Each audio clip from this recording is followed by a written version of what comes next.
The video feed turns on in night vision mode. A teen girl, pale in the greenish light, stands in front of a leathery black backdrop, rods running through it. Her pupils glow as the light hits them, turning the pale green as her skin while her irises stay black. She begins to speak in a calm, clear voice. My life has been a living hell. I can barely remember a time when I wasn't afraid, and even that seems like it was years ago. But I know it hasn't been years since this started. It started 3 days ago. It started with the video. The video was much like this one. A cute teen boy filming himself on one of those cheap video cameras, making a home movie at dark. His voice was calm and sweet, completely the opposite of what he was saying. What he was saying was dark and cold. I should never have watched that video. You shouldn't be watching this one.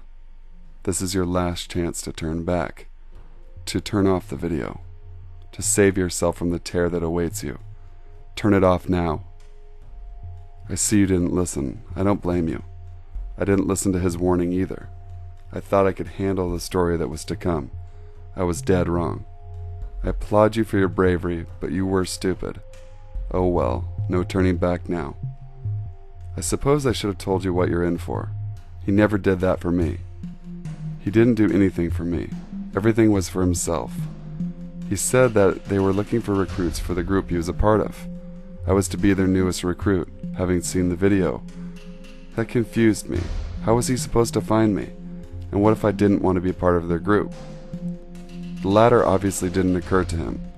He said it with such finality, it was as if no one in their right mind would refuse to be in the group, or that you had no choice in the matter. He explained the special abilities and rewards were granted to those in the group. Granted? As if I had a choice. I suppose the abilities aren't that bad. You'll find out soon enough. At the end of the video, he said they were coming for me, to be ready for their arrival. That freaked me out.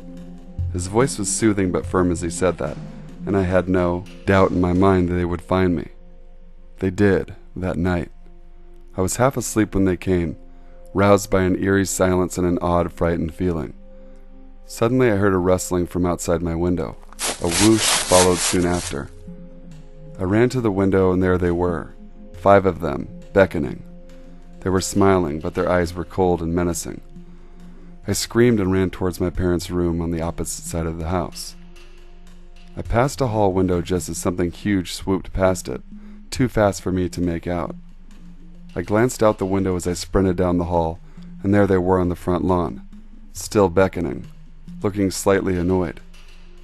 I made it to my parents' bedroom and shoved them out of the bed and towards the window.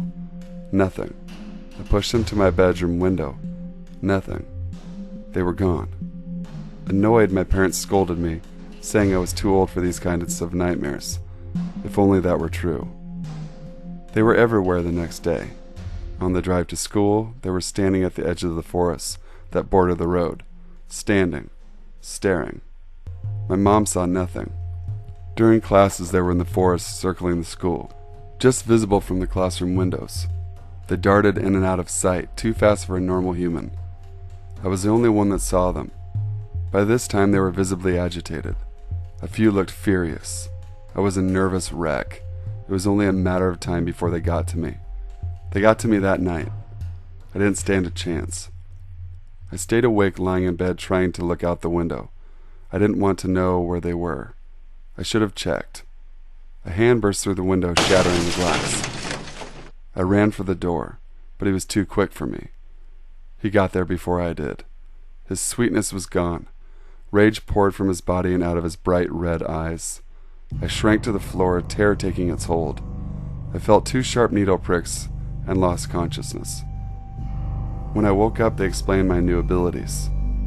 I liked them. I liked being able to run so fast people saw only a blur. I liked being much stronger than all the boys at my school. I didn't like that I wasn't permitted to leave. There is no one here that I can relate to. Everyone else has been here so long they've forgotten how to be human, how to be a teenager. Oh well, I'll have you here soon.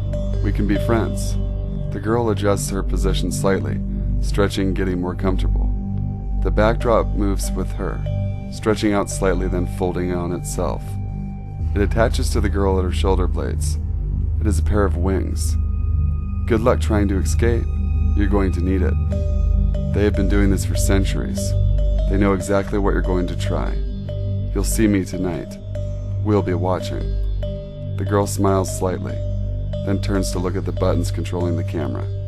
The feed ends. Well, that was an interesting one, guys. That was the scariest story ever from Creepypasta. This is the Sinful Savant. I hope you guys enjoyed that creepy short story there.